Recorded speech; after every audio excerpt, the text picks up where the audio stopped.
to more technical things, so I don't want to.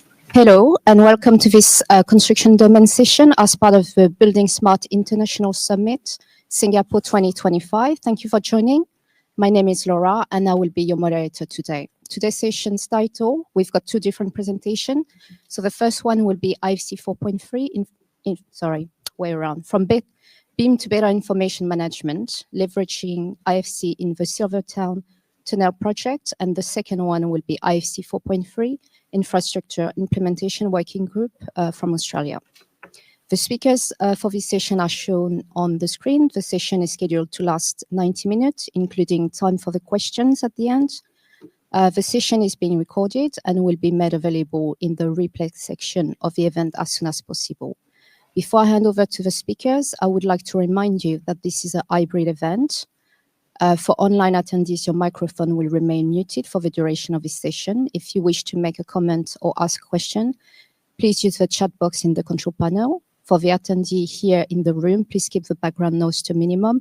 And if you wish to make a comment or ask a question, please raise your hand and use a microphone. I would also like to bring to your attention that Building Smart is committed to ensuring that participation in the development of standard is unrestricted and the process for their adoption is transparent, and standards that developed do not favor any particular provider and are open, non-binding, and accessible to all. Please take note of our antitrust of conduct. Now I would like to hand over to Melania and Juan.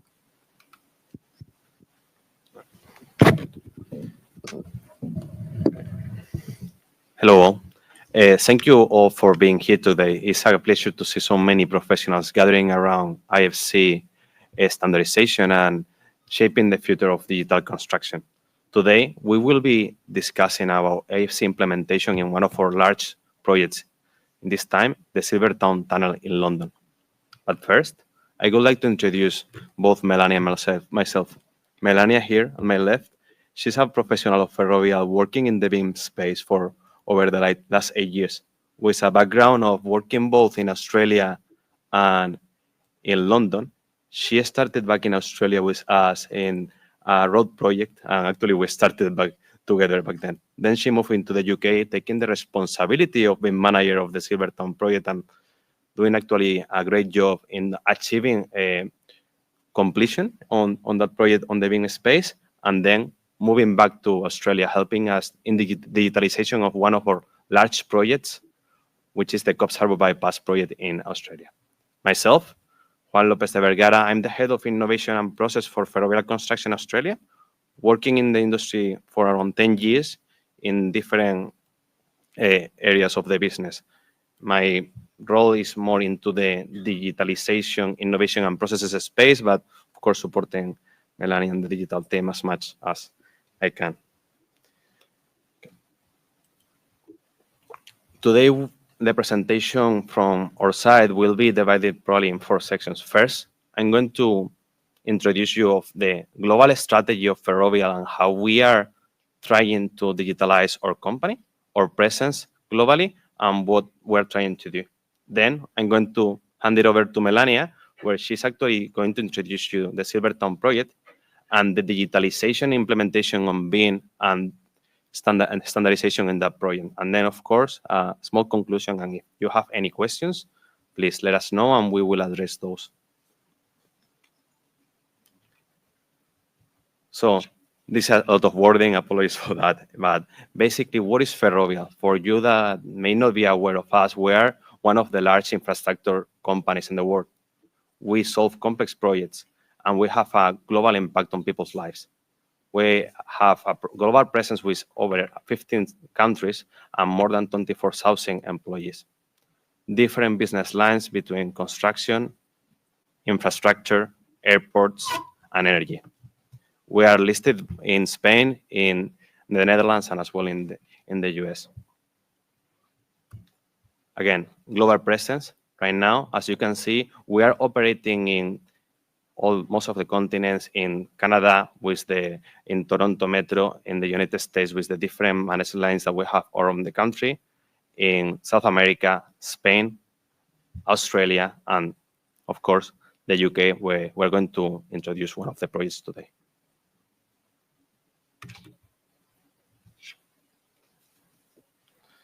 So, what is our vision? What is Ferrovial? So Ferrovial, what we try to do is to build sustainable infrastructure for a world in the move.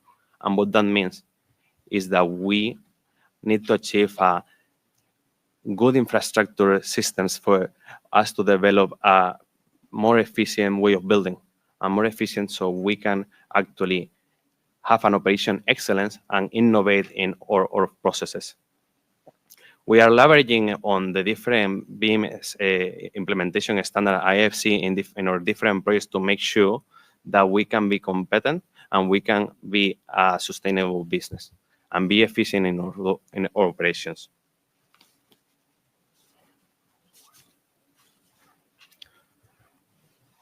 And why is this important for us? We consider that innovation is one of the core values of Ferrovial. The process of innovation begins for us to understand what are the needs and expectations for projects and the needs that we need to give to our clients. We have to understand those and we have to deliver. We identify that digitalization in our projects is one of the keys for success to make us more reliable and make us more productive. So we have been working over the last few years to make sure that we use global standardization and an approach of digitalization in all of our projects. With that, a few years ago, the company introduced a Horizon 24, we call it, plan that have been extended. And one of the key items was the digitalization of our projects. And why is that? Because we really strongly believe that is one of the key company's objectives. It will make us better. It will help us to reduce risk. It will actually enhance our efficiency, and it will make us more customer focused. You will see today that all of this wording have been applied in one of our key projects in the UK, in the Silvertown project. They have been applied to the core, and we have actually done a lot of integrations to make sure that we have been efficient and we have delivered a risk-efficient project for our customers, and of course, a good infrastructure for the people of London. So we are giving an impact of delivering not a physical asset, but a digital infrastructure that will last for the next generations. Now, what I will do, I will pass it to Melania so we can actually deep through of what we have done in the UK and how we are implementing the BIM and the IFC standardization in our projects, managing multiple contractors and different people to collaborate in this infrastructure that we have delivered. Thank you, Juan. Good morning, everyone. My name is Melania Banderas, as Juan introduced myself. Currently, I am the digital construction lead in Ferrovial company in Australia. And I would like to mention that after living in Australia for almost 4 years, I met a good professional in the sector, in the industry, an amazing surf lovers. So after this time, I was moved to London with a pandemic in between and with a new challenge. I would like to say that one of the big challenges that we have in the tunnel, in the Silvertown Tunnel project, was to finish the project on time. And we achieved this goal, working all the team together as one team. Okay, I would like to introduce briefly what is the Silvertown Tunnel project and how the stakeholder structure works in the project. So the Silvertown Tunnel project is a new bored tunnel in the central East London that connects Silvertown area with the Greenwich Peninsula. The new tunnel will improve the current crossing built in the 1980, which can handle today all the traffic, the level of the traffic. This tunnel was the first tunnel across the river in the over 30 years. Then the good point that we got did the project was the tunnel was built through the PPP contract, that is a public, private, and partnership project. This means that the private company and the government work together to get to the design, build, finance, and operate and maintenance of the tunnel. And I would like as well to highlight 3 of the benefits that we achieve with this project, with this tunnel. So we reduce significantly all the congestion in Silvertown area. We increase the number of the routes, the bus routes in the area. As well, we improve all the time, the journey time for the vehicle during the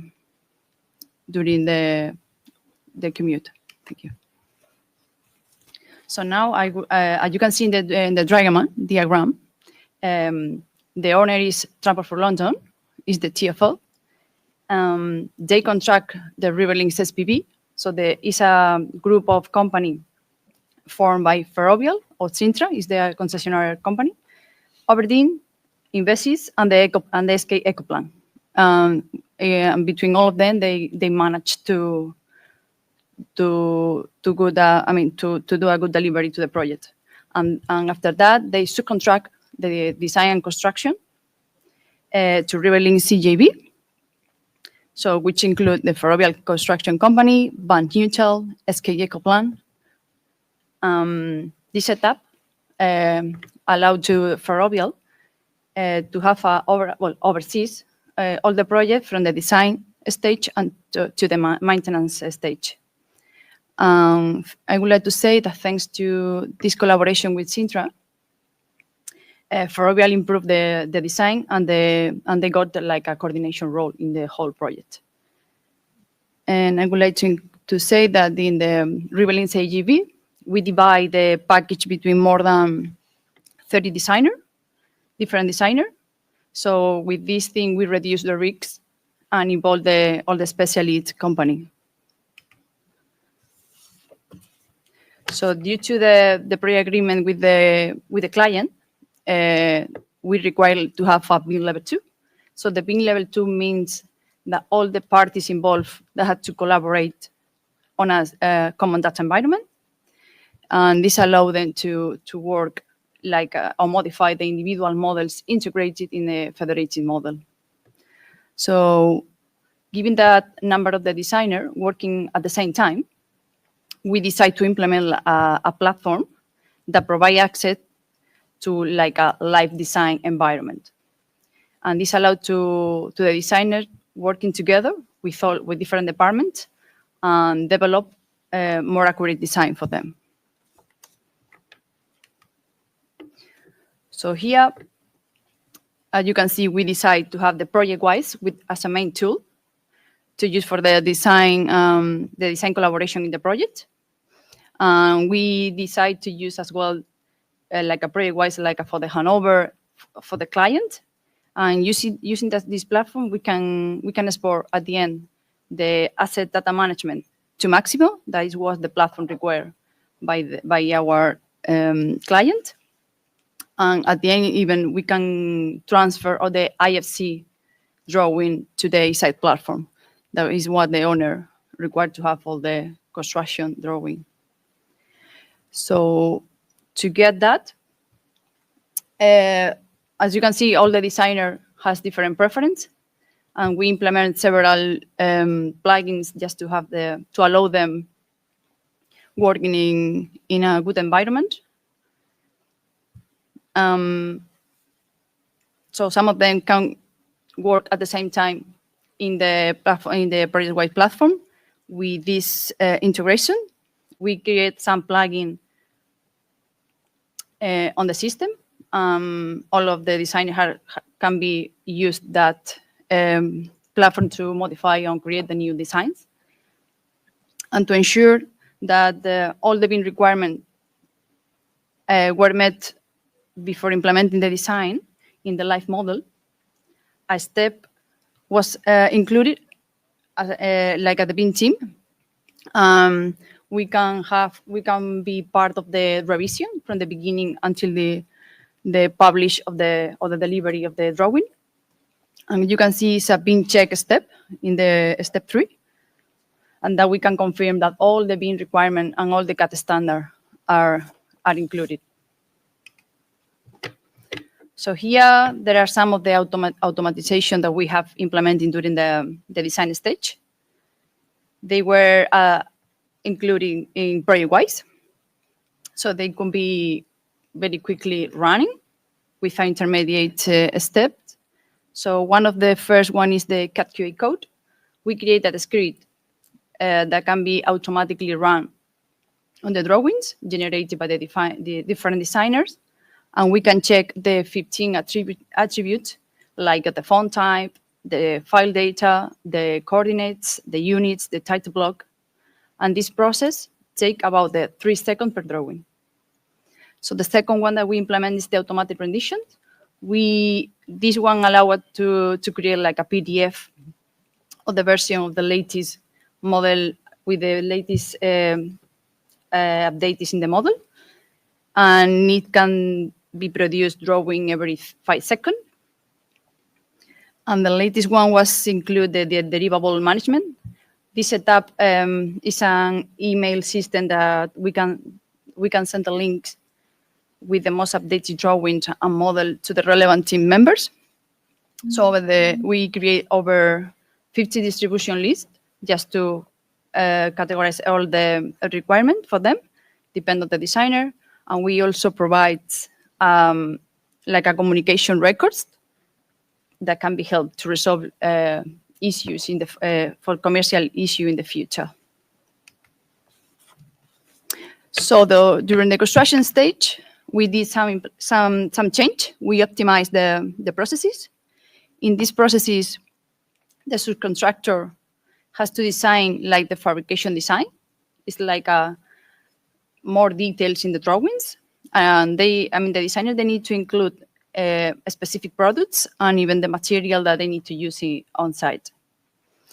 Due to this, they need to collaborate with the principal designer.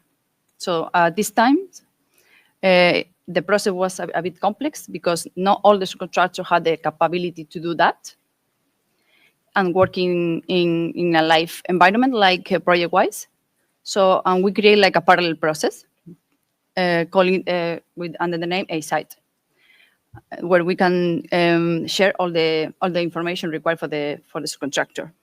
So for the smaller subcontractor, we don't have this capability. We used A-Site, and it's a more the traditional process because, as you can see, the being step it doesn't include. So now I would like to explain how the IFC format has solved the interoperability between the interoperability issue between Autodesk and Bentley platform. We define the content of the IFC that we want to get from the designer.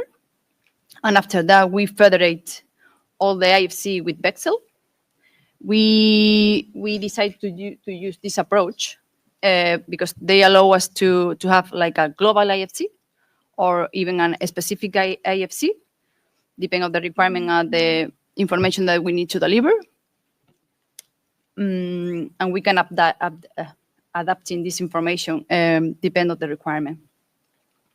And another one key or advantage key that we have is the ability of quantity to take the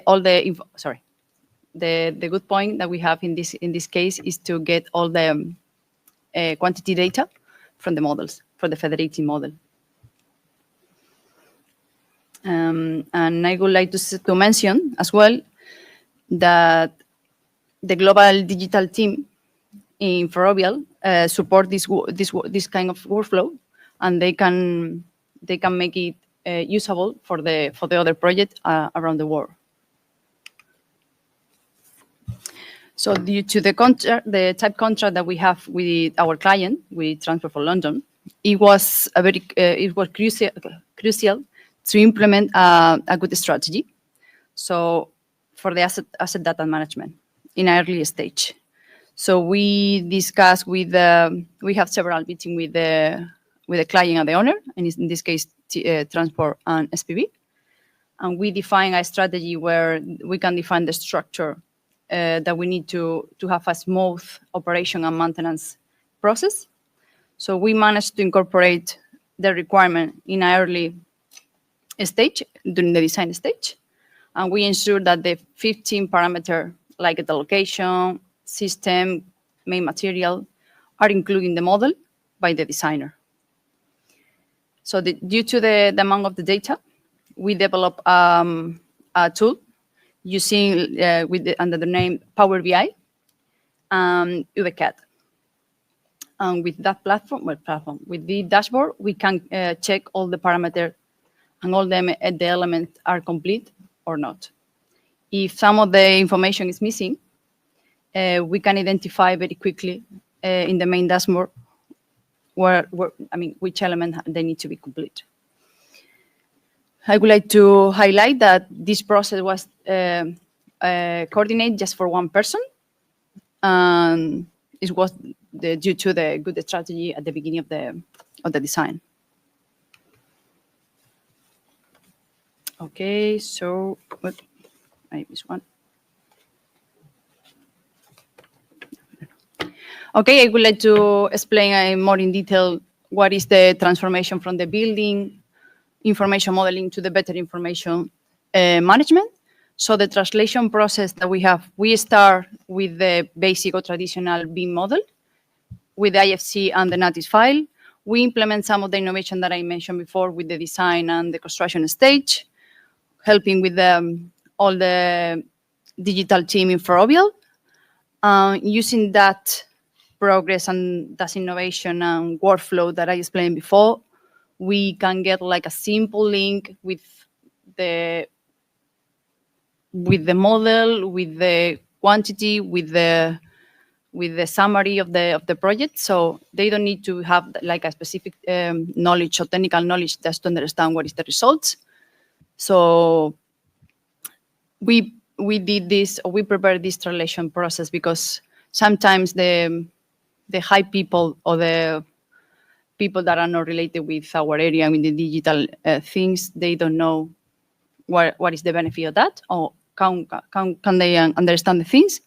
So we prepare this translation process just to have a good technical implementing that and a good result. So as a summary, I would like to mention some of the digital process that we have implementing, and they have a good impact in the project. So after 3 years working this strategy implementing the project, we have these big numbers. You can see all the optimization that we achieve. So one of them, as we reduce the cost on the carbon footprint up to 95%, thanks to the integration and the creation of the digital data. As you can see, only with a reduced team of 2 people was able to manage this number of files, while other similar projects require more than 10 people, for example, for this volume of the work. So the next one is by using digital tools and automatic process, the human error was reduced up to 99%. The time required to create the drawing from the model and updates were reduced as well by the 97%, thanks to the CAD QA workflow that we have prepared. The CAD QA plugin generate the report in less than 1 minute, while the previous review, the manual review, takes around 30 minutes per file. So as a conclusion, in summary, the integration of this workflow that we did and we use the IFC was fundamental for us to succeed the Silvertown Tunnel project. The efficiency to transform and update the information has helped to optimize the design and improve the construction. We completed a good delivery stage in the project, ensuring that we met our object, and we not accept the client expectations. So thank you very much for your attention. And if you have any question, please let us know, and we can try to solve it.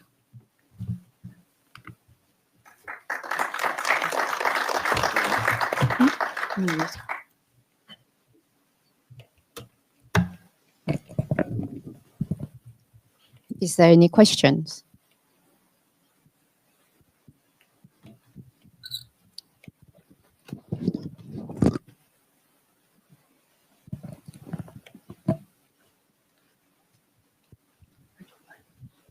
Hi, good morning. Thank you for a good presentation. I'm Ronan Collins with FDI Consulting. The summary at the end is fantastic, lots of great numbers, but the one thing that was missing was the actual outcome on the project in terms of the actual construction. Do you have any feedback from the guys on the site as to, was there a big improvement in the quality of the drawing? Was there a big improvement in the quality of coordination? What was the outcome on the construction site based on all this good work that was done on the digital side? So the feedback from them was a good point, because they can. We did several training that they know how to do or to work with these workflows. They are very happy because we save a lot of time to them. They work individually, and they can check the owner of the information. So the feedback from them were very happy. So we would try to implement this workflow and this implementation in another project.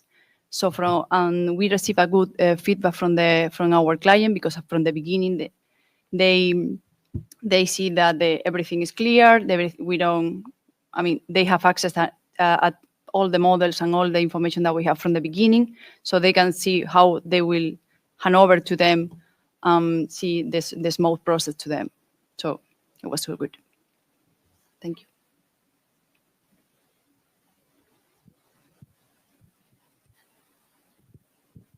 Well, thank you for your presentation and impressive results. Could you mention something more about this 99% risk reduction on the digital workflow? What does it actually mean? Yes, because everything is digital. All the drawings and all the revisions, so automatically we don't have any human error in the middle. So we reduce the risk that some of the people or the new people that incorporate in the company, they don't know how to do the process. So we have all the digital drawings, model, and documents in a automated process. So we reduce this percentage as a result, as a good result. But is this a comparison with other projects, or yes, what do you mean that you have reduced the risk? Is that compared to previous work with the process? Yeah, exactly. Okay. Compared with the previous project, because in other projects we have several human error. So now using that workflow or digital workflow, we reduce these risks. It's the first project that we work in like this, and we got we achieved a good result. Okay, thank you. You're welcome.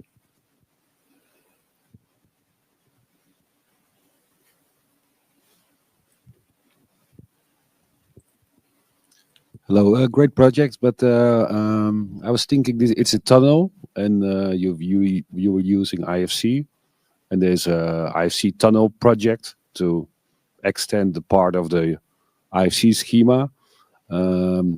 Which version of IFC did you use in this project? Was it the infrastructure IFC, and were you touching the boundaries of the implementation in the software? Did you had any loose, or how did that work for you? Yeah, we started using the IFC Super 3, and at the end of the as-built time, we try to change to IFC 2.3, I think so. Yeah, no, 2.3. Yeah, 4. 4. That's true. Because the time that we moved to Australia. Yeah. But was there a need for you as a construction engineer to have the tunnel entities in IFC? But because probably there was no certain types of objects were not there in IFC 2x3. So was there a need to improve IFC for your needs in this project? You mean the designer or as a user of the IFC models? Classification, so how you identify what the elements are. I don't know. You know, like a drainage pipe. There's lots of types that are in buildings but aren't in older versions of IFC, and they're being introduced in IFC 4.3 and newer. Yeah. I guess he's asking, did you use other classification or identifications and things like that? No, I don't think so. Sorry. Exactly for this reason. Yeah, I don't know the classification. Sorry about that. Also from my side, Dieter Freuer from Conic, also from my side, very impressed by the presentation and the project itself. My question is, are there lessons learned? So I saw there was a really good approach on preparing all kinds of setup software and all kind of things that worked well. But after the project, are there some lessons learned that you say would like to have that kind of software, would like to have more richer data schema, or is it more on a personal level that for training that you need to do things differently on the next project? No, I think the lesson learned was good. We tried to implement all these processes in a new project. In Ferrovial, because we got like a good result with that. And yeah, basically that. I don't know, you want to mention something in the company? I would say that training and people are the key, and the lessons learned that we have to keep training our staff and make sure that they understand the IFC scheme and they use it. I think that's the biggest lesson from this type of projects. Yeah. Thank you. We prepare a lot of guidelines and they share with a global team, with digital team, and they can implement in the other ones. It's a good way. You're welcome.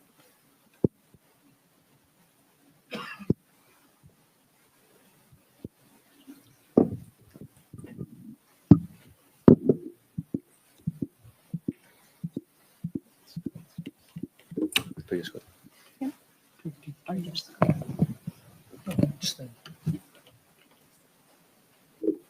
Screen.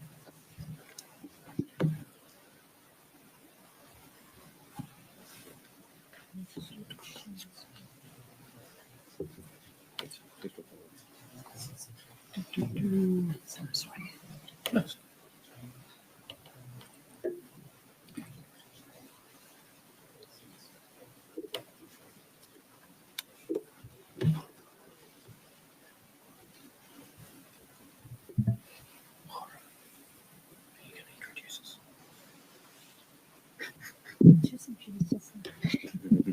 Good morning, everyone. On the second presentation, John and I will be presenting a project that we've been working on in Australia over the last few years. And the intention was to actually try and start implementing 4.3 in test environment. As you can see, the dates there span quite a distance of time. So it's a work in progress. You won't see any nice, neat diagrams and with all the parts filled in because we are still working on it. Okay, so, John? Yep. Hi, everyone. John Merchant, a board member of buildingSMART Australasia. I normally describe myself as a hybrid structural engineer and software developer. I did both as a double degree about 25 years ago. Scott and I work for a small niche company called Geometry Gym. We do a mix of software development in the form of plugins and consulting to try and help engineers, architects, contractors, and clients with interoperability and open BIM. So, yeah, most of our software tools that we develop are in the form of plugins for bigger software like Navisworks, Revit. We've done a bit of work with Tekla in the past, a lot with Rhino and Grasshopper, and a lot with generating structural analysis models from Rhino and Grasshopper. I was one of the early implementers of IFC4 about 12 or 13 years ago. We do have an open source C# toolkit to try and help other software companies, at least with testing like early versions of IFC. So we were involved with the IFC 4.3 validation project with trying to confirm and test the schema as early as possible before it was finalized. And I'm just an architect who's been messing around the industry for a while and got into modeling and dealing with issues. I suppose just as a brief kind of overview that we're on a IFC 4.3 trek. The word journey basically literally means a day trip. And so it's no longer a day trip doing this. It's kind of takes a bit of effort. And I think some of the perspective of where you are in terms of this kind of journey or trek is important. People like John and Lee Gregory, who's here, have been involved in the international technical development of 4.3, and I see them as the people discovering new lands. Then there's other people who afterwards find out that there is a destination worth going to, and they start making tracks to get there. And then there are early travelers along the way. I'm kind of at the end of that group, I suppose. Then there are the people who actually build some real tools for people to use. So the road builders, and then people want to actually use the road for reliable transport. And then there are the people who they really haven't cared about the discovery or the track making or the way of getting there. They're on the highway. They want to be productive. So in effect, it's sort of like people want to find new possibilities in terms of the BIM or the DE side of things. The track makers are proof of concept that actually can work. The road makers are tools to get people actually using it. And then there's the better tools, the highway, people really productive. So I think there are some people who buy an iPhone, they don't care about the technology, they just know that it works, or a smartphone. So I think depending on where you are, your experience of 4.3 can be quite different. So the little working group sort of started out from some consulting work that John and I were doing for a state government department in New South Wales in Australia. So it was a combined department with road and rail, and they had a range of technical issues. And so out of that, we then started looking at or getting a group of people together. So we had software companies like 12D, Autodesk and Bentley, which was actually the leapfrog part at the start, which is the geotech modeling. And then we had a bunch of consultants and contractors and universities involved as well. And so it was to identify problems of how to deal with files. And, you know, one little example we looked at was pipe. Yeah. At the same time, Eric Bajaya, who was the chair of, or is the chair of buildingSMART Australasia, was involved in an international meeting looking at some of the use cases for how to actually develop the IFC kind of universe, I suppose you might say. And so he came to us and said, could we actually address some of these use cases? And it looked rather a large task. So we kind of went, how about we just sort of select one or two of the areas that kind of seem to be relevant with the skills of people had at the time. And the group, as you can see, the time frame moves on. We're about a year later. We have more software companies involved, and we have more consultants as well, and another road department from a different state, Transport and Main Roads in Queensland. So it was kind of building momentum. So therefore, it kind of became a buildingSMART kind of endorsed gathering. So to make this real, rather than just sort of talk about things, we said, how about we actually get a piece of dirt somewhere and put a fictitious project there, because as you know, trying to actually do any of these sorts of things with a data set, people aren't willing to share because of security, IP issues, commercial in confidence.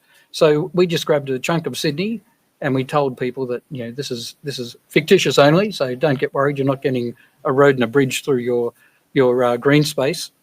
So we actually had somewhere to locate it, so we could then actually get a schema from the transport department about how they would like to spatially break it up and the sort of terminologies that they wanted to use.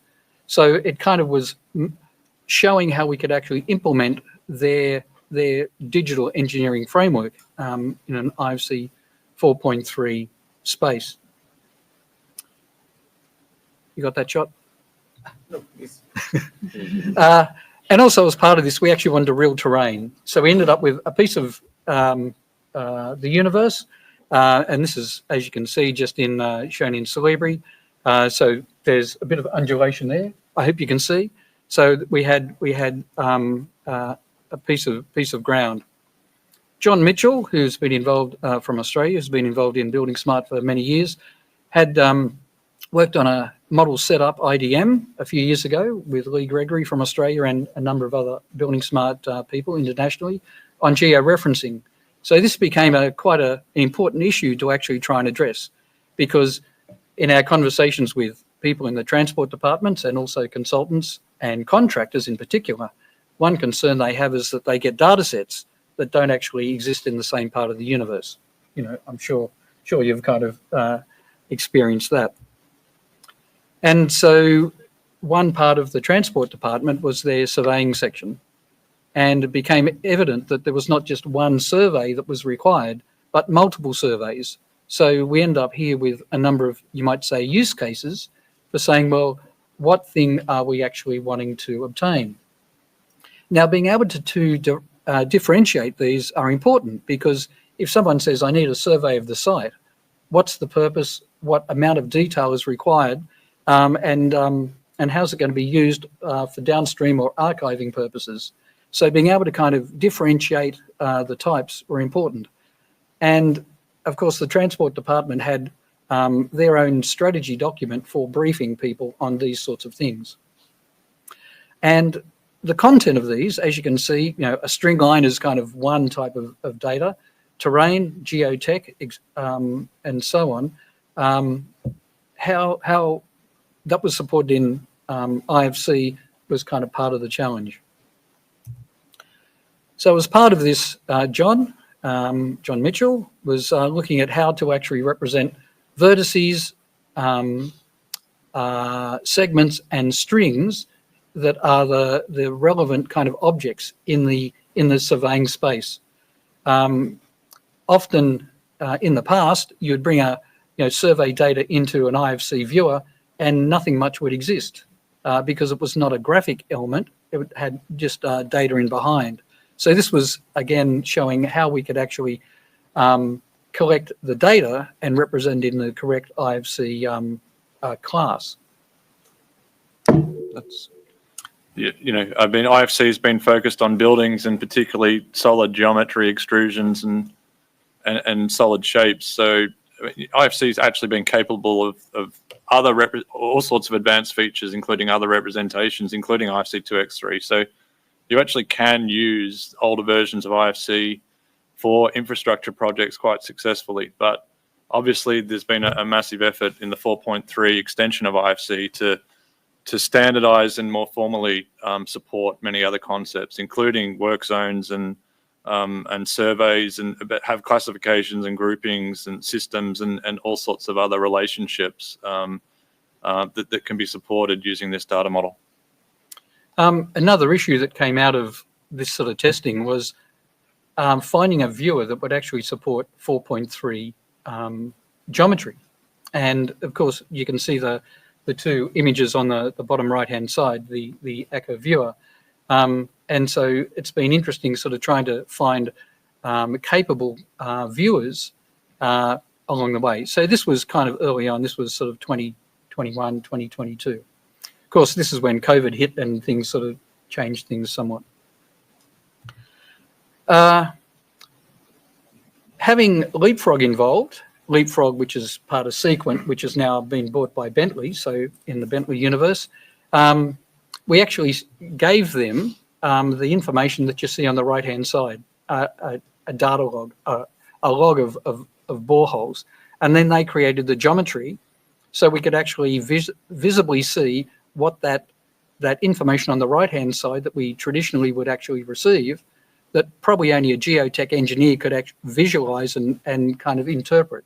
So having this available was really quite useful, because we could actually kind of see how the relevant data is then collected. one conversation that sort of goes with all this is that what data do you need to collect? And there is an organisation called AGS, I think, started in the UK, and we've got a representative body or doing similar things in the Australasian area. And when we talked to them, there were, I think, about 4,000 different parameters that you could actually specify depending on the type of soil. So being able to group things into property sets in a useful way has been part of the task. So again, you may not see too much on there, but this is some bore logs representing the little spots on our site. So the cylinders that you saw on the previous slide represent the kind of the line of where our track would be.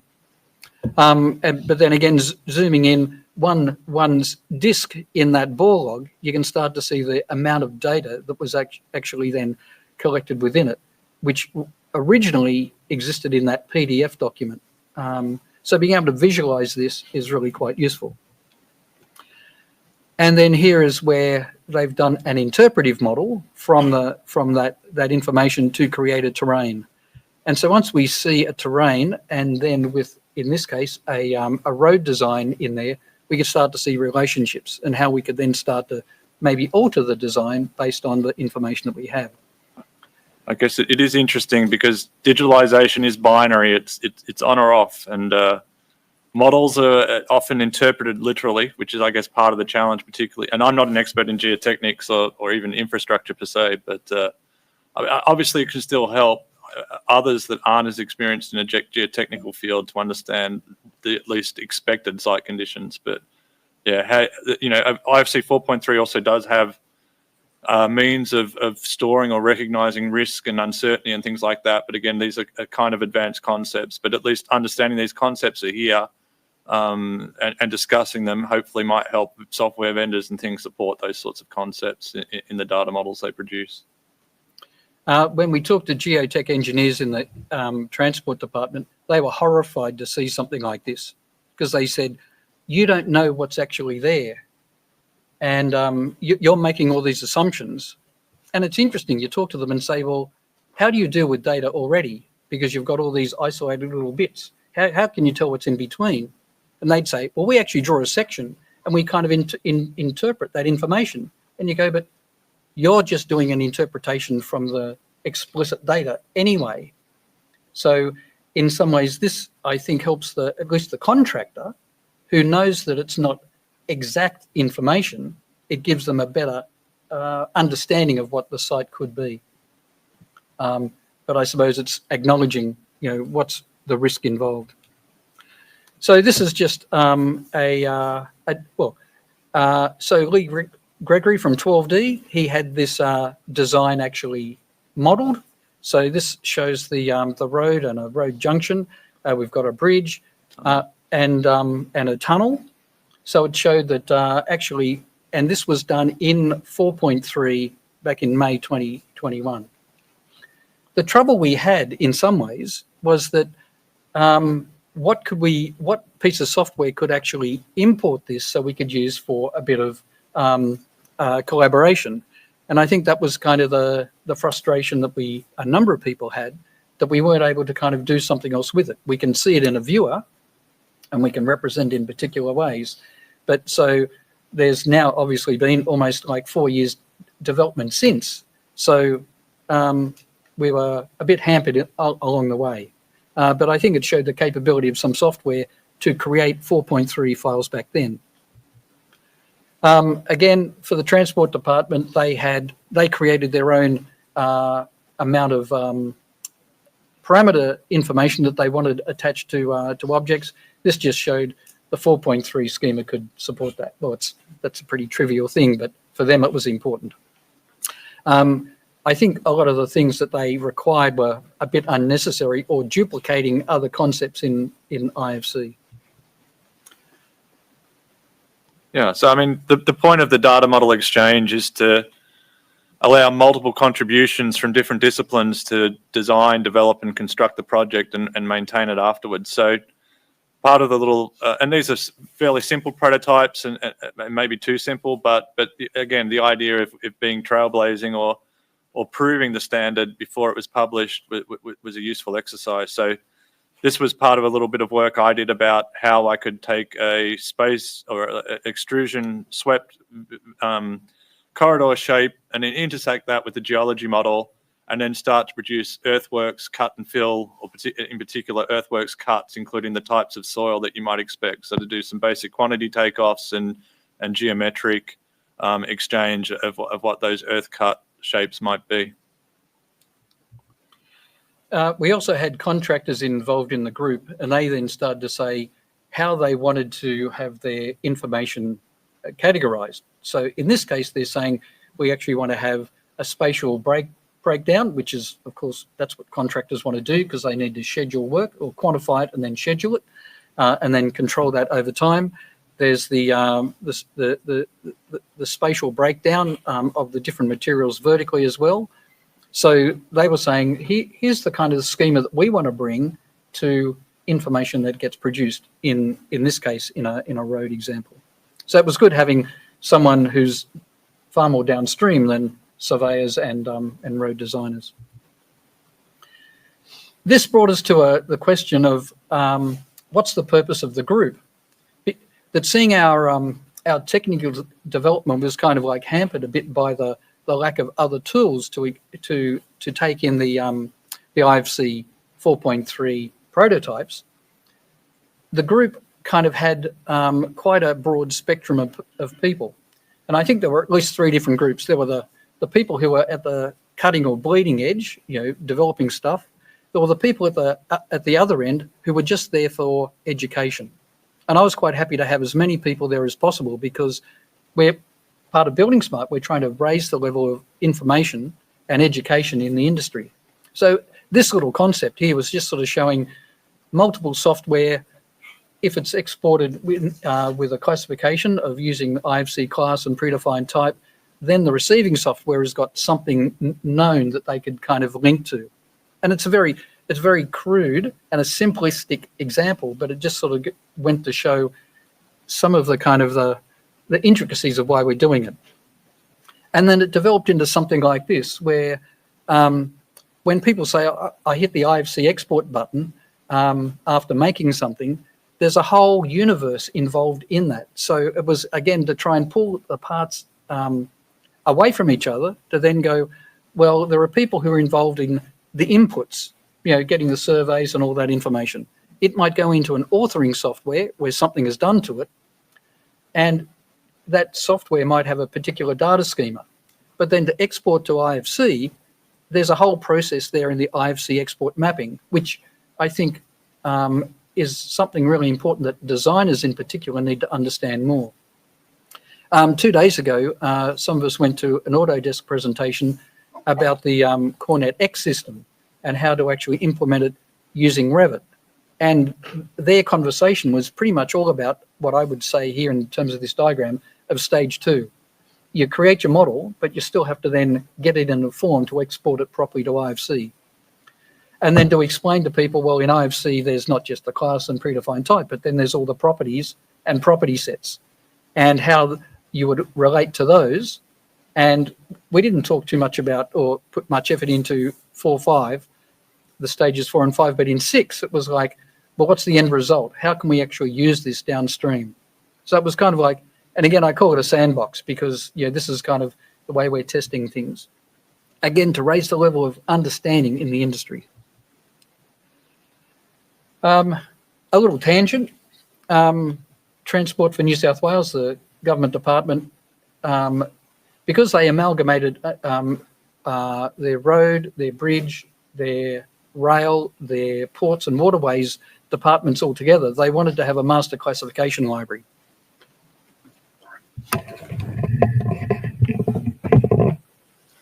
All right, so you're seeing me waving hands, but... No questions today, Evander. Any qualifications you got in this? Okay. So with the master classification library, that they were...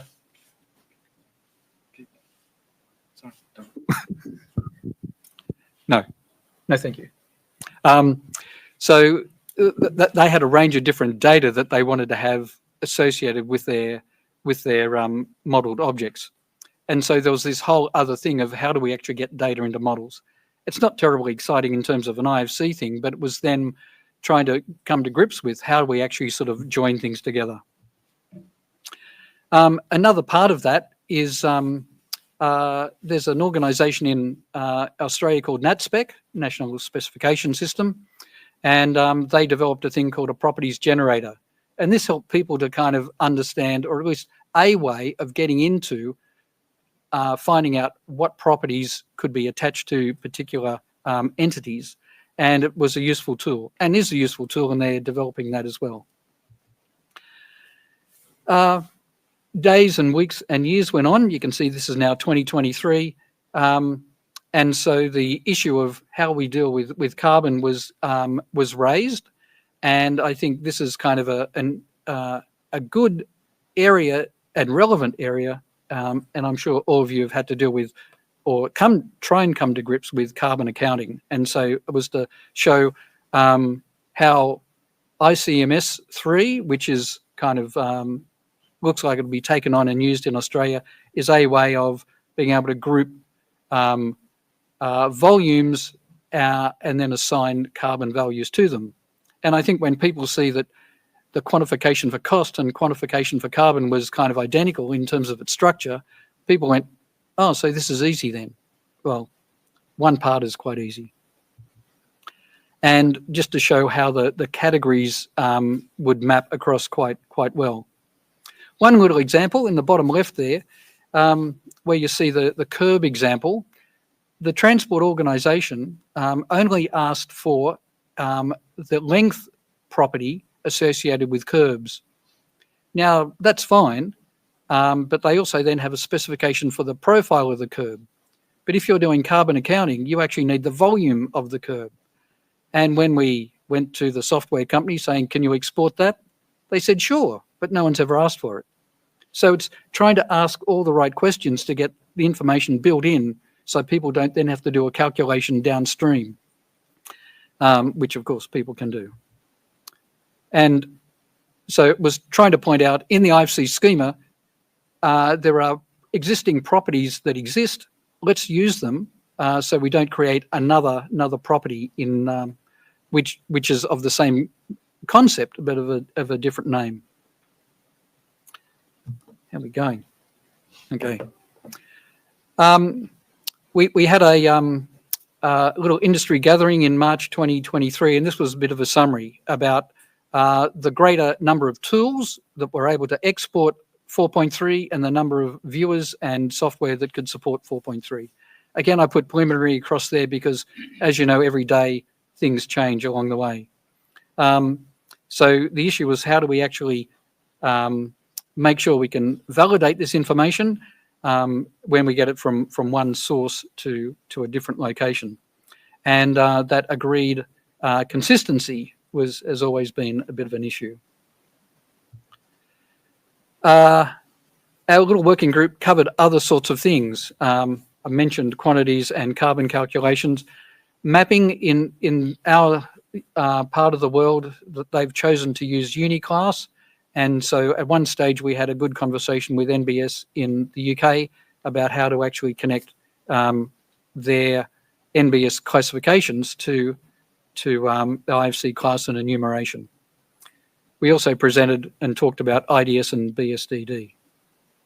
Not that there's that much real use in Australia. So the content of what we were trying to actually address increased. So support of alignments and road entities was kind of a major one, and then the metadata that was kind of attached to all that geometry.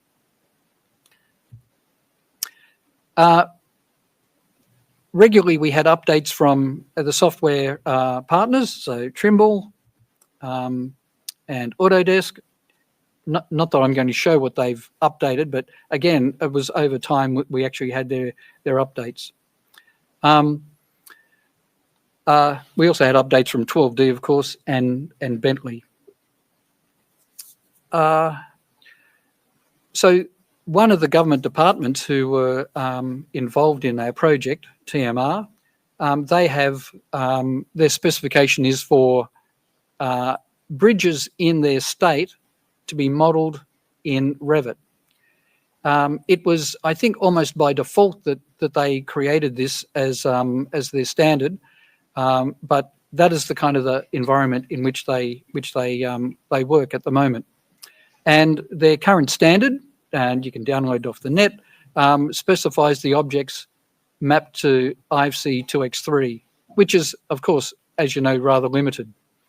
So part of the process has been able to actually take their models and map it across to 4.3 so that they could actually have greater understanding of where things could go into the future. And they're currently looking at how they can restructure their standard to include the new advantages and components of 4x3. Part of the education issue, I suppose, that has come up. When we talk about properties and property sets, people go, where do I get information from it? So you're probably all familiar with kind of the buildingSMART website. You type in a word and you get a whole bunch of information. I personally am a far more graphic connected person than text. So I would like to have an IFC illustrated website where you can actually go to, I work on bridges, I click on bridge, and then the bridge is exploded apart and you can pick on a component of that, and then it takes you to the information there. So I don't know if something like this exists or if people have something in their organization, but if you have it and like to share it, I'd like to have the conversation. If you think it's a good idea and it doesn't exist, well, it may be a good thing to develop. Because I think, most people in the world don't have English as a first language, and being able to kind of access things graphically, I think is a really good way of going. So in something like this, the small components that are hidden in bridges, we could kind of expose them. And if you clicked on something like Pile, then it could take you to a whole bunch of data that's in behind there. So I think something like this could be a useful thing rather than having to go to multiple places to find those components. And as you see, bridges, I'm just calling this IFC illustrated, but there's all those things that are now in the 4.3 description. A lot of these are obviously been around for quite some time, but they're components that people, when they're modeling things, they don't know what to call them. And it would be nice to actually have them available. And again, things in the ground, what do you call them, and so on. It then started to expose the issue of how much data is in behind it and what do I actually need. So again, this, you can see this is March 2023. I think IDS is now almost, it would be the platform to be able to access this information, to be able to formalize it so people could use it. And in this way, in this case, this is just a pipe, all the different data sets in behind there. Wouldn't it be nice to have one place you could go to and be able to activate it and then generate your IDS or your specification from that? In this case, it was just trying to educate people about the vastness of the schema. 2024, not much happened with the group. As you know, 4x3 was published. Software is still implementing it, and for our group to really work in a far more detailed way, I keep seeking models from people, but no models were offered to test. 2025, the world's changed somewhat.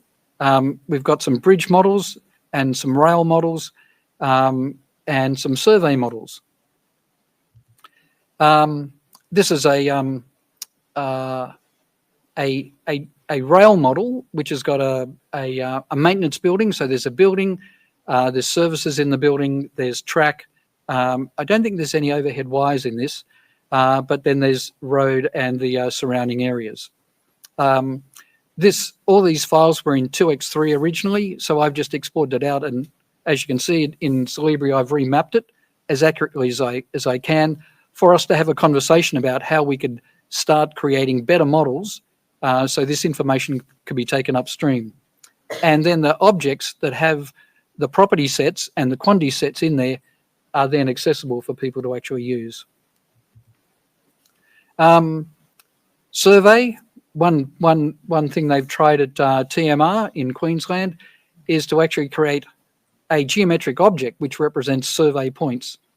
I think they're trialing this to see how that could actually work. This is just, of course, one part of their file, but so these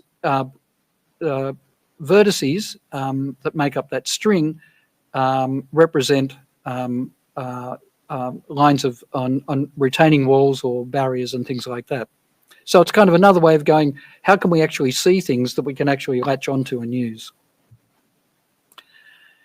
So what's next? Well, we're going to reactivate the group because it was basically been in hibernation in 2024. We have some models now to actually look at and review and start exchanging because our software is more capable for actually doing that. We want to, people have expressed an interest to develop localized BSDD libraries. IDS is, of course, a great new facility, I think, that we'll integrate into this. And we actually want to share models for collaboration. So we have more companies involved, which is nice. We're open for international collaboration. So if any of you would like to be involved in this, most of our meetings are online anyway. Time zones can be an issue sometimes, but if you're interested to be involved, that would be wonderful. We realized that this group ended up being a place for education, for industry, for universities and for clients. And it's kind of wasn't what we intended, but it's come out of it. So I think there's another niche area that we need to kind of develop. We want to develop some case studies for implementations because projects are created using so many different types of software. So we want people familiar with kind of a process, just as my colleagues here have mentioned. And as I mentioned, started as a technical group, growing to include education. So I was going to show a model, but how's our time going? Okay, I'll be brave. I'll try and show something. Who knows, it could just work. This was a very simple bridge model. Let me try and find out what's here. So all of that were entities that were not mapped originally. So they came through as building element proxy objects. And so there were a range of things that actually did come through okay. Some issues when you're using Revit to model bridges, piles might end up being exported out as slabs or columns because that's just the nature of some of the mappings inside Revit. And so here's where how you actually redirect your information from Revit in the export process to the correct entities is highlighted, so people kind of come to understand that. But the advantage in starting to do this is that these objects actually have a range of different property sets which the local transport company had, department. So design information, manufacturer's information, asset management, and also as constructed. So some of these, so this is information that they explicitly need, which are built into models at the moment. So in something like this, you can see that there is a concatenated value that everything hangs on at the moment, not explicitly mapped to IFC, but some of these hooks are the ones that will be able to sort of correct the mapping to IFC from the source software. Okay, I think that's probably enough of that. You've probably seen lots of models already. Okay, well, our working group is as I said, a work in progress, and we have much more to do. So thank you.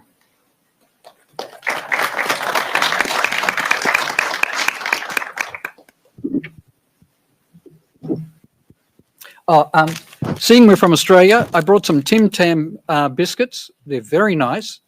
And if you want to ask a question, you get one. No, you get two. And if you don't ask a question, you'll get one. Okay. But you better be quick. I've only got 2 packets. So thank you both for great presentations. So all of you actually. So just as we discussed, I have a few questions regarding IFC 4.3. And also I would like to mention that we'd love to join your group. Our colleague is from Australia.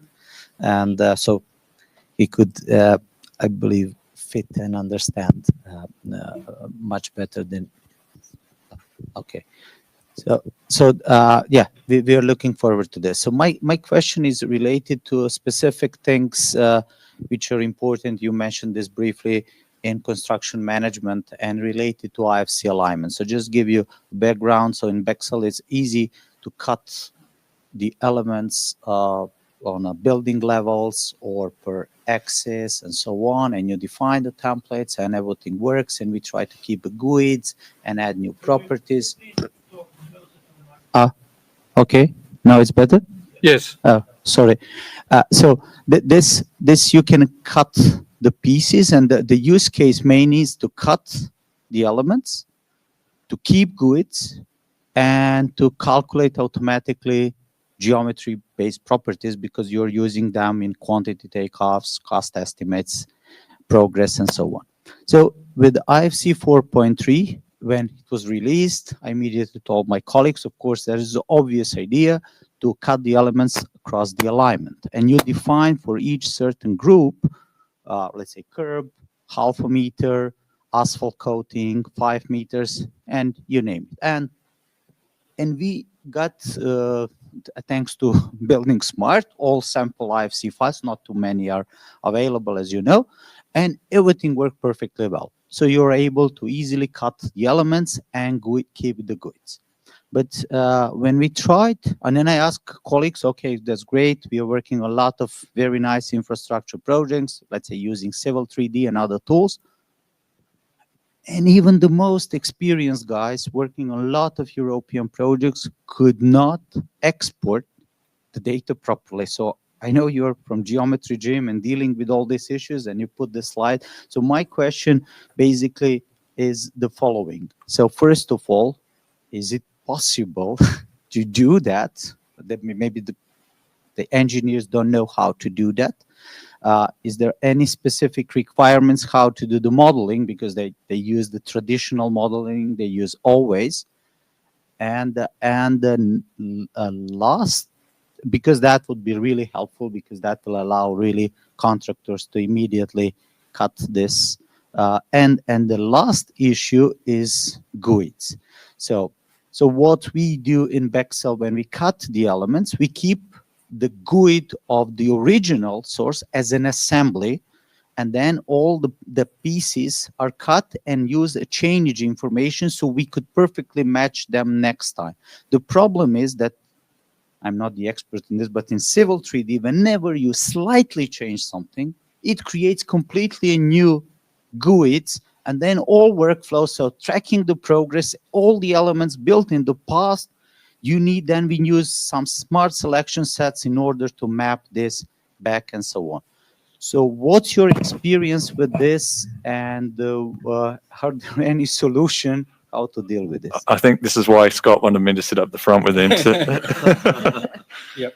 I'll try and answer some of them quickly. Whether I'll give an acceptable answer, let's see. But look, it's possible, and there's obviously also a lag between IFC being published and software implementation of it. So part of software development is they're, trying to build their market, and so having clients explain frustrations and problems and requirements to them can only help better support of some of these things. But GUIDs, and we've got Lee Gregory sitting up the back, we might draw on him as well, but I mean, GUIDs, 12D, for example, as Lee tells me, doesn't even store GUIDs. So they're all generated every time you export. Now, whether it's legitimate or not, but you can actually create deterministic GUIDs. So you can actually concatenate strings and then hash that string, and then you get a persistent GUID or a repetitive GUID. So if you've got a corridor structure that's parametric and you regenerate the corridor, if it's the same codes on different elements, you actually can achieve a persistent GUID, at least until the corridor radically changes or the assembly or whatever changes. So lots of these things are possible. Whether they're evident or practical or happening right now again, I can't go into lots of detail. Again, we can discuss some of these things, particularly around Civil 3D. We can have some discussions around that if you're up for it. But yeah, there is a lag, and there is the reality of the software we've got. The tail that also doesn't wag the dog. Often these are design models which have a different intent, whether they're broken down into longitudinal segments as the construction or planning or management is not often aligned. So a designer might design a road from one end to another and not need to break it down, but for construction you would build it in phases. So there's still coordination needed by the designers and modelers that's required to maybe achieve some of those goals, but certainly there's still improvements needed in software. But I would say by and large, from your question, it is possible in IFC to do that. It's just how we can support that. So thank you. Just to clarify, so I can tell my guys that now any model developed in Civil 3D could be exported. We haven't put up a safe harbor statement for IFC alignment, which allow our tools to easily cut them into pieces. Is it correct, or there's some additional magic or something else? With a safe harbor statement, I could say that it's at least possible. So again, we could look at it to try and help you achieve that if you're not doing it already. And so I'm not going to promise it's possible because I'm not Autodesk. But yes, it is possible to support some of those workflows already. Okay, thank you. Yep, I have a question for Scott. So have you planned to analyze urban elements and introduce it in your classification library that you mentioned it? Because it's true that I think that in several cities and countries are working in order to create some city models based on IFC, and they are taking different approaches in order to create several elements like sidewalks or other elements. So I don't know if you are thinking to analyze it. Sorry, didn't repeat. Sorry. It was for Scott, but maybe John. Yeah. Could you just repeat the question? Yeah. For me? Have you planned to analyze some urban elements of the city in order to introduce in your classification library that you are creating? Absolutely. I suppose we have been limited up till now by the models that have been offered for testing. But we have a project in Sydney which is a light rail or a tram, and there's a lot of urban architecture with that. It's sometimes hard getting that information from a government department, but yes, if you've got some test models like that, we'd be happy to engage. Yes. Okay. Thank you.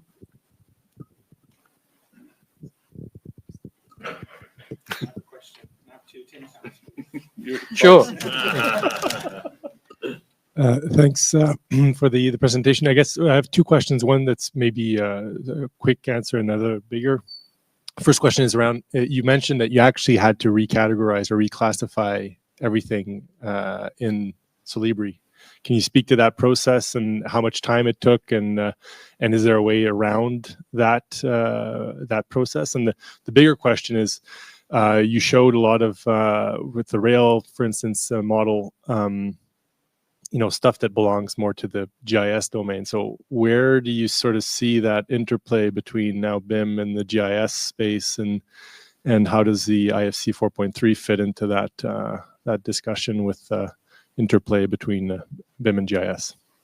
Okay. In Solibri, I use that because it's a graphical way to kind of group things together. it's really only possible if there's some data attached to the objects, and it can be just a project-specific code that and you almost have to crack the code to go, G782 means light pole. You go, oh, okay, because there's some other one there which had that same code and it had a title. So some of it's pretty tedious, but I think that once you can kind of crack that for a project, in Celebri it kind of allows you to kind of make that persistent. The other issue is that I only do this to show how it should be created back in the source software. So the aim is not to have to rehash this every time, but you go back to the author and say, here is a better way of actually describing this object, so that then in the future you'll get a better export. Sorry, just because does that speak, because in the building domain, classifications are very advanced and very in the infrastructure domain. I mean, we've been looking and we've been working with transport ministries in Canada, and there is a lack of classification, universal classification in infrastructure. And is IFC 4.3 sort of that classification that we could use?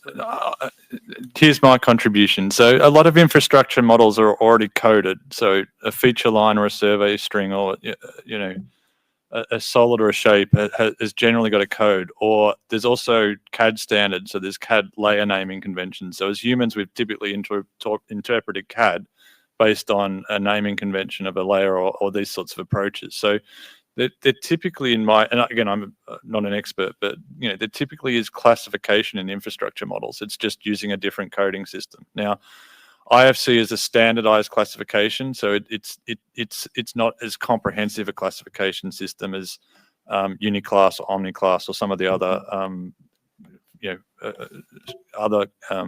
more agile classification systems. And then you have clients and departments which have their own asset management coding. So when we get to standard or one classification system, I'm not sure I'll be here, but again, it's all work in progress. But if you do have a coding system, then you can map that to IFC, the same as Scott's doing in Celebri. The benefit of doing it from the software source is if there are other quantities and properties, you'll get them in the export, whereas Scott's just changing the class and you don't necessarily get the appropriate quantities and things. But again, for education, that's a good step forward. Quite a lot of the rail objects, or the model that the reason I wanted to get a model is just to see what types of geometry are created and what types of objects are there, and then to see if it is possible to actually find an IFC class and predefined type that exist. Obviously, they're limited, so then having another classification you can hook it onto, and so BSDD is really important for that other side. So that was your first question, wasn't it? Yeah. So the second question? GIS, but I think there's a. Okay, I'll take a step back on that one. So it's connected to the map conversion of the IFC files. You mentioned your own report, right? With the map conversion of in the beginning of your presentation, you had a report of 2-3 years ago about the georeferencing. Yes. The files. Yeah. Are you using the map conversion in that way in these IFC? Because Celebri is not supporting that, but other software does. So yeah. So IFC 4 and improved in 4.3 does have improved means of nominating your coordinate system. Many of the viewers are still based on buildings and they don't really care the context or georeferencing that model. So so the ability to nominate the coordinate system and potentially a project base point for the project is there. I'm still not sure of lots of viewers that can then put photogrammetry or map to actually prove or help confirm that model's been properly georeferenced. But the capability is there, so hopefully the viewers start to support it soon. Yeah, and the Revit 25, have you studied that already? The IFC 4x3 exporter, because I think it will meet the requirements that you mentioned with the map conversion and with all the infrastructure entities. So I think. Do you know if it's working well now from the Revit 25? Again, you mean from Revit, or you're talking from from Revit to IFC. Yeah. So, So y- yes, I think it's it's perfect improved right the now, ability so. to be able to specify the the EPSG code, or which is Yeah. if it's a standard coordinate system, the EPSG code is all you need. But you Yeah. can also nominate other attributes for a bespoke coordinate system. But again, the viewers and things don't necessarily recognize that. Yeah. So, but yeah, the capability is at least evident. Yeah, and for example, in BIM Collab Zoom, if you mark one checkbox, then it uses the map conversion coordinates, and if you have different sites together, then it will Great. place them in the right order. So that's And maybe a these are tip. some of the real challenges in Australia because we have a number of different coordinate systems because it's so large. So yeah. And maybe a question for Velko: do you implement the map conversion functionality in your Bexel software, or are you still struggling with this? It's a great question. So I'm not the expert in this, but basically the concept, how I understood it works now, you will have ability to have one global coordinate system, but then also for each part of the project, a local coordinate system. In a nutshell, in core of Bexel, we use a single number. So in order that everything is aligned, but if I'm looking at one building, which is on the left-hand side, I can say north to that building or to that substation. So that's how the system should work. So in the core, it's a single number, but we can switch from one representation to another. So I don't know if this is the answer. Huh? I have like different sites. Yes. I have different sites in one neighborhood with different building projects, with some roads and some sites, and they are all local coordinates. So if you open them in Solarby, they are all in one place. Okay. But they have a map conversion from the IFC 4x3 option hanging on the project to the same coordinate reference system. And if you open them in, for example, BIM Collab Zoom with the checkbox on, it's perfectly aligned how the neighborhood looks like. So. Okay, so basically that's the idea. So it's great. I'm not the expert in show you IFC, later. but that definitely the concept is like that. So what you mentioned now also the problem is key. It's very simple thing, and we made it very complicated. But great thing to know. So we will support this for sure. And for our digital building permits in the Netherlands, we are demanding for this map conversion coordinates. So that's why I think the software should support this more. Sure. It's very easy, and we all. I suppose it just highlights that when we started the project in, say, 2021, software had certain capabilities, and now it's 2025, and there are far greater capabilities. So that's why I want to get some more projects of more recent software so we can actually trial all these sorts of things. So I'm interested to receive something. Okay. So I'm back in this for the Tim Tams. I just want to echo the previous gentleman's question. There's a lot of echo of GIS in what you're doing, and a lot of these problems have been figured out in GIS in the past, particularly around strings, points, and geological mapping and geological data. Are you actually engaged with the GIS community? Because they have their own vernacular, they have their own language, they operate in their own world, but it's a world that we have to understand in order to make this work. So is your group engaged with the GIS community in a meaningful way? Locally, I don't answer that probably. Yeah, good. Sorry, Lee Gregory from 12D. If anyone wants to hear about coordinate systems and things and the problems, come to my talk at 2 o'clock. We do work with the GIS people. The stupidity has been that buildingSMART could have done that from day one. They just don't understand georeferencing. So we've worked with them on alignment, so we have the same technology and things. They do not understand why people get the two things confused when they really should all speak the same language today. But buildingSMART International has been the laggards there. I'll explain that in my talk at 2 p.m. Thanks, Lee.